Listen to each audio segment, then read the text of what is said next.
Bonjour, Jean Daigneault, mathématiques 4e secondaire, révision sur les formes, le carré, rectangle, triangle, cercle, etc. pour l'ensemble des autres formes, mais que je n'aborderai pas dans cette révision, tout simplement parce que ce n'est pas pertinent pour l'étude des preuves. Alors, on y va dès maintenant avec le rectangle et le carré. Donc,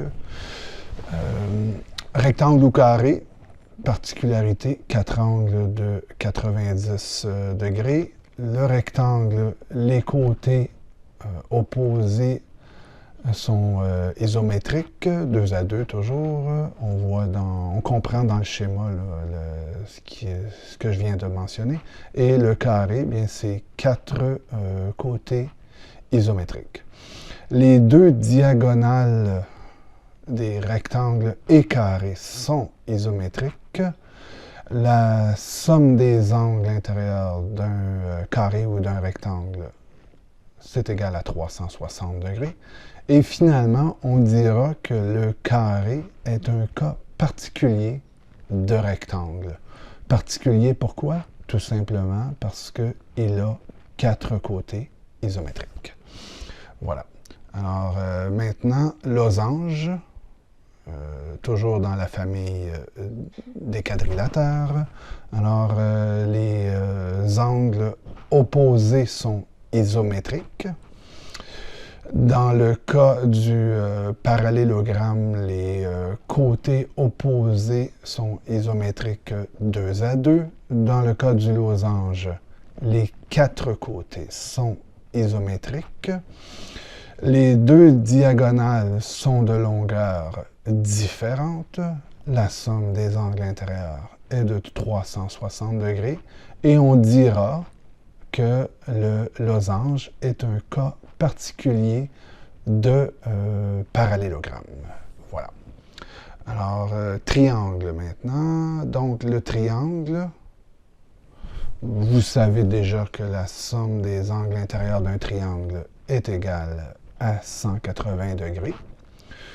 Vous l'avez vu précédemment et en principe, la preuve a déjà été faite. Okay, donc, dans le cas du triangle équilatéral, on a 3 côtés isométriques avec 3 angles de 60 degrés. Dans le cas du triangle isocèle, on a 2 côtés isométriques et 2 angles isométriques. On dira que les 2 angles opposés aux 2 côtés isométriques sont eux aussi isométriques. Le triangle scalène, c'est tout simplement 3 côtés et 3 angles différents, là, donc 3 côtés ayant des mesures différentes. Mais par contre, liés par une certaine obligation, puisque pour avoir un triangle, on doit nécessairement avoir, comme dans le cas du carré et du parallélogramme, des figures qui sont fermées. Le triangle rectangle, c'est un cas particulier de triangle scalène, à savoir que un de ces angles est un angle droit. Et finalement, on a le triangle rectangle isocèle, qui lui est un triangle rectangle, donc il a un angle droit, mais il a aussi 2 côtés qui sont isométriques et obligatoirement 2 angles de 45 degrés. Passons au cercle maintenant. Donc, le cercle est une figure ou une forme circulaire constituée d'un centre et d'une circonférence. On dira que le rayon, la mesure du centre à la circonférence, est identique en tout point. Bien qu'elle soit fermée, le calcul théorique de l'aire s'exprime avec une valeur irrationnelle, puisque on connaît la valeur pi qui est une valeur irrationnelle, c'est-à-dire que elle ne peut pas s'exprimer sous la forme d'une fraction. Okay? Et puis, dernier petit point qui nous sera utile dans un prochain chapitre, mais contrairement à la croyance, okay, le cercle est la base de la trigonométrie,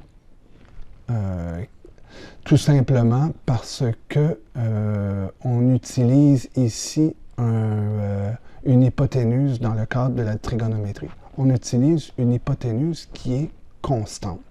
Donc, quand on a une mesure constante, très, très, très souvent, on peut se référer à un cercle. Il y a moyen d'utiliser le cercle, ce qui va simplifier certaines notions que nous verrons dans d'autres chapitres. Voilà.